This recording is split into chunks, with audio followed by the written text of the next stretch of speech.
चुनावी भागदौड़ में हार जीत का खेल चलते रहता है, लेकिन चुनावी जनसंपर्क अभियान में जो शब्दों के बाण चलते हैं, नतीजे आने के बाद वो शब्द के बाण मित्र बाण में बदल जाते हैं। ऐसा हम इसलिए कर रहे हैं कि भाजपा प्रत्याशी जो समर्थित नगर निगम चुनाव में खड़े हुए थे संजीव कुमार, उनकी हार के बाद संजीव कुमार सिंह जिनकी जीत हुई है वो भाजपा से ही जुड़े हुए थे। हालांकि भाजपा से अलग हटकर बागी के रूप में चुनाव लड़े थे, वो जीत हो गई थी, लेकिन विधायक राज सिन्हा जो कि भाजपा समर्थित उम्मीदवार के साथ घूम रहे थे, उनके जनसंपर्क अभियान में लगातार शामिल थे। जीतने के बाद संजीव सिंह को बधाई दी है और ऐसी आशंका जताई जा रही है कि भाजपा में अब फिर से उनकी वापसी होगी, यानी कि कहीं ना कहीं भाजपा का कैंडिडेट जीता है, सीधे इन्हीं के मुंह से जुड़ते हैं। क्या कर रहे हैं? अभी आप लगातार जनसंपर्क अभियान कर रहे थे संजीव कुमार का, लेकिन आज जीतने के बाद संजीव सिंह का पहुंचे, तो क्या भाजपा में मतलब वापसी की बात चल रही है? नहीं, हम तो यहाँ के विधायक हैं, विधायक के दायित्व पर हैं और मेरा कुछ कर्तव्य भी बनता है।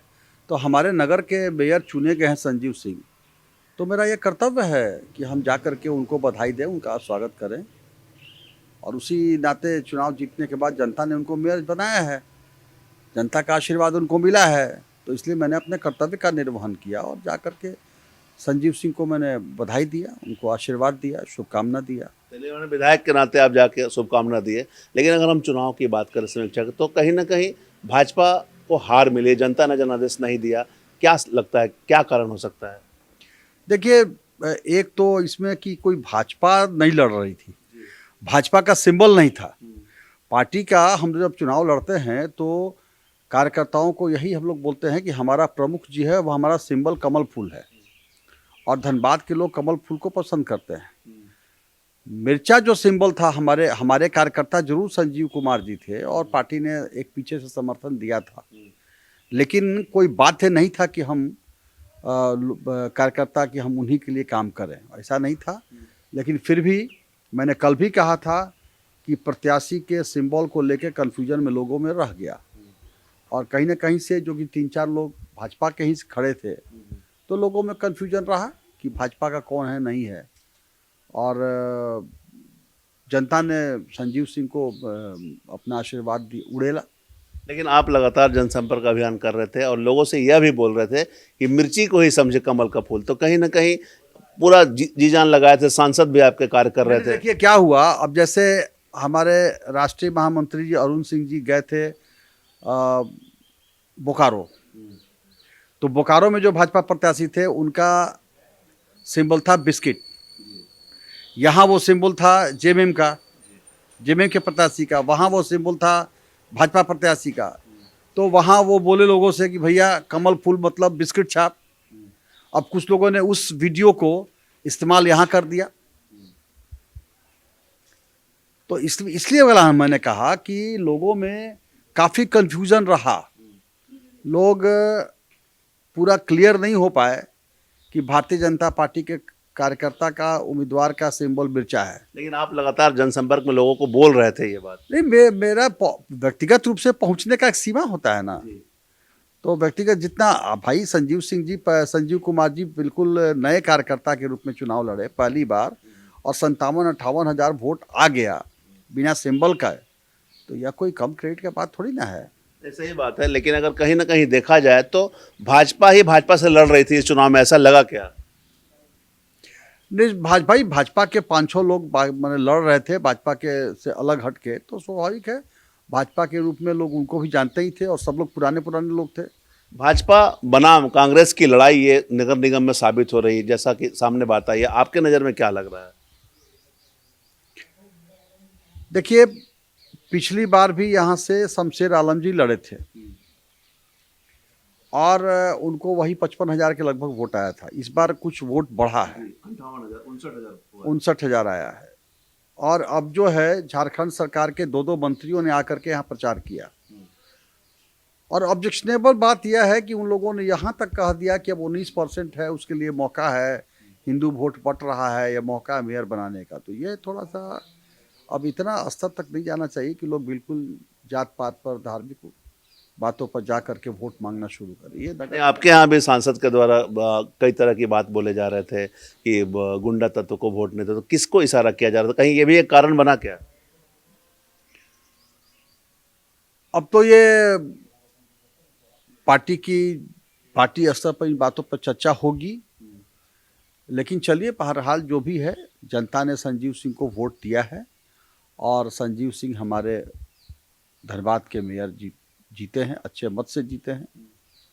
अच्छा, एक चीज़ हम समझना चाहेंगे, संजीव सिंह पूर्व में विधायक भी रहे हैं झरिया से, भाजपा से ही थे, तो कुल मिलाकर यह देखा जा सकता है कि भाजपा के वोट ज़्यादा हैं। ये अलग है कि इस बार चुनाव में बढ़ गए, क्योंकि कहीं ना कहीं संजीव सिंह भाजपा से जुड़े हुए थे, संजीव कुमार आपके भाजपा समर्थित थे, चंद्रशेखर अग्रवाल की बात करें तो भाजपा से ही जुड़े हुए थे। 2 फरवरी को उन्होंने ऐसा निर्णय लिया कि नहीं, अब जेएमएम ज्वाइन करेंगे। तो क्या लगता है कि भाजपा के ही वोट बटे हैं यहाँ पे? अब बटे तो होंगे, जब 4 लोग 5 लोग भाजपा के लड़ रहे हैं तो भाजपा के वोट बटे ही होंगे। और शेखर अग्रवाल जी तो बहुत दिन तक अपने फेसबुक पे मोदी जी का फोटो भी लगाया हुआ था। शेखर अग्रवाल जी ने भारतीय जनता पार्टी का भी अपना फेसबुक पर चर्चा करते ही रहते थे। इसके अलावा आपने देखा होगा कि कैसे वो भी ओम या भगवान जी का वाला पट्टा पहन घूमते भी रहे थे, लोगों के बीच में मैसेज दे रहे थे। अभी भी हम उसी संस्कृति से जुड़े हुए हैं क्योंकि अमूमन देखिएगा, झारखंड मुक्ति मोर्चा के लोग जो होते हैं वो हरा गमछा रखते हैं या हरा पट्टा रखते हैं, लेकिन ये केसरिया ही रख के घूमते थे ये शेखर अग्रवाल जी। तो इसलिए कहीं ना कहीं कन्फ्यूजन लोगों में हुआ। मैंने पहले ही कहा था, कन्फ्यूजन तो क्रिएट हुआ है। लेकिन पिछली बार भी जब चुनाव हो रहे थे तो करीब, अगर भाजपा की बात करें, राजकुमार अग्रवाल अलग लड़ रहे थे, चंद्रशेखर अग्रवाल अलग लड़ रहे थे, उसमें भृगुनाथ भगत भी लड़ रहे थे। तो अगर सबको मिला दिया जाए तो करीब 1.5 लाख वोट आए थे, सबको अलग अलग। 91,000 के आसपास चंद्रशेखर अग्रवाल ने वोट लाए थे, 40,000 के आसपास राजकुमार अग्रवाल ने लाए थे, और भृगुनाथ भगत ने 9,000 के आसपास लाए थे। तो कुल मिलाकर 1.5 लाख वोट आए थे। लेकिन इससे इतर अगर हम बात करें कांग्रेस के शमशेर आलम की, तो पिछली बार 51,000 और इस बार 58,000। तो कहीं ना कहीं जनाधार शमशेर आलम के साथ दिखा बढ़ोतरी में। उनके जो वोट आए थे, एक विशेष समुदाय का ही वोट आता है उनको। इसका मतलब उनकी जनसंख्या कितनी बड़ी है, इससे आंकलन लगा लीजिए। 5 वर्षों में उनके वोटर कितने बढ़ गए हैं, इसे यह आकलन लगाना आसान होगा। और देखिए, 100 बात की एक बात है, जनता जिसको वोट देती है वो चुनाव जीतता है। बाद में आप कितनों आकलन करते रहिए, इतना वोट बटा, उतना वोट बटा, ये हुआ वो हुआ, उस सब में विश्वास नहीं करता हूँ। मैं विश्वास इस बात में कर रहा हूँ कि लोगों ने संजीव सिंह को वोट दिया, संजीव सिंह यहाँ के मेयर चुने गए और यहाँ के लोगों की पसंद संजीव सिंह मेयर के रूप में है। अच्छा, एक चीज़ और हम समझना चाहेंगे, तो अब क्या मतलब, भाजपा ने शोकआउट किया था संजीव सिंह को, तो अब क्या लग रहा है कि मतलब सब चीज़ दूर हो जाएगा? अब ये तो पार्टी उस पर निर्णय, हम उसके लिए आप ही लोग तो माध्यम हो सकते हैं। हम लोग उसके लिए अधिकृत नहीं हैं। ये पार्टी ने शोकॉज किया था, मुझे उस विषय में कोई जानकारी भी नहीं है। पार्टी से सीधे शोकॉज हुआ तो क्या उस पर पार्टी क्या निर्णय लेगी, नहीं निर्णय लेगी, या पार्टी जो लोग अधिकृत है वो बताएंगे। तो ये तो माना जा सकता है ना कहीं भाजपा की ही जीत हुई है। भाई, संजीव सिंह जी भाजपा के कार्यकर्ता हैं, इसमें कोई संदेह तो नहीं है। तो संदेह नहीं है तो अब उनका शोकॉज किस रूप में समाप्त होगा, क्या होगा, ये तो पार्टी निर्णय लेगी। लेकिन लोग जानते हैं कि वो उनकी पत्नी भारतीय जनता पार्टी की झरिया से विधायक हैं, खुद भारतीय जनता पार्टी के विधायक रह चुके हैं। अब जनता अपना अनुमान लगाते रहती है।